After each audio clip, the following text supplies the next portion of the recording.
Hi,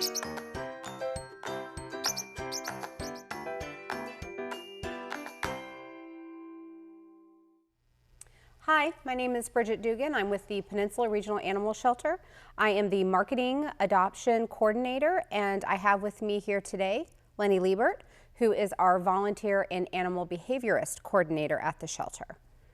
So one thing to bring up to folks that may not know this, when you're walking through our adoption floor, there may be signs on some dogs or even cats that say maybe no small children, no children under 12, no other dogs, no other cats, and those stipulations are on there for a reason. Exactly. Either the previous owner has made some pretty clear statements about there could be a risk level, or maybe we have found that in our facility, and those are in place for a reason. We don't want to bite, we don't want anything crazy to happen at home that can't be managed. Exactly, and a lot of times we'll say no small children. Sometimes it's because the dog has shown fear of small children. Small children act differently than adults, and that can be very confusing. Maybe they've shown aggression in the past, maybe they haven't. Like I said, maybe it's fear. Sometimes the dog is very big and doesn't know it. But that's one of the things that people coming in who want to adopt should understand. We want all of our animals to get adopted. So when we put a restriction on, it's because we really think it's important, and we're really not going to back down from that, because we have an obligation to advocate for the animals under our care, but we also have an obligation to the citizens that we serve and that are coming to adopt from us. We want it to be positive all the way around. And if we're thinking that this might not be a good situation, we're going to put that restriction on. How do SAFERs vary depending on when animals come back into the facility versus when they first come in, and length of stay if we need to reevaluate throughout the time that they're with us? Okay, great question. Most typically, if an animal was adopted out and came back, that's the most typical time that we're going to do a resafer. We usually say our policy is if they've been gone longer than 30 days, we usually want a resafer. And the reason is they could have different experiences during that time, and their reaction to stimuli could change. But we have them, sometimes they come back anywhere from 30 days to 2 years, and they haven't changed at all. It was like a replay of the original safer.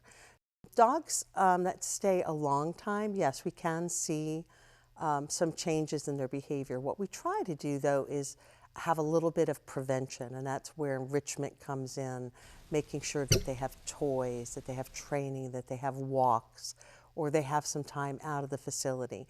Because although we have a very nice shelter, it's still a shelter, and it can be a very stressful place for a dog to be. That is where our fosters could come in, whether it be weekend warrior or maybe a foster that can take on an animal outside of the facility and work on maybe building some confidence on a fearful dog, or maybe being around an environment they're not used to get them a little bit more acclimated to a home environment. Exactly. Behavioral fosters are especially skilled fosters. So if we have a very fearful dog or a dog showing maybe a little aggressive reaction, we'd want somebody very skilled at being able to handle that. But that does help. A lot of times the biggest thing we're seeing is fear. They just come in here and they are overwhelmed with the noise and the change. And having a home to hang out in with one of our fosters, our volunteers, can make a world of difference for this dog. And then this way they're not escalating in their stress. And like you said, we have a great program called the Weekend Warrior, and that's where our volunteers take the dogs out for just short periods of time. It could be a couple of hours, an afternoon, overnight, or a weekend. And one of the things that's really great about that is many of the animals that we see come in as strays. So we don't know anything about what they're like when they're not in a shelter.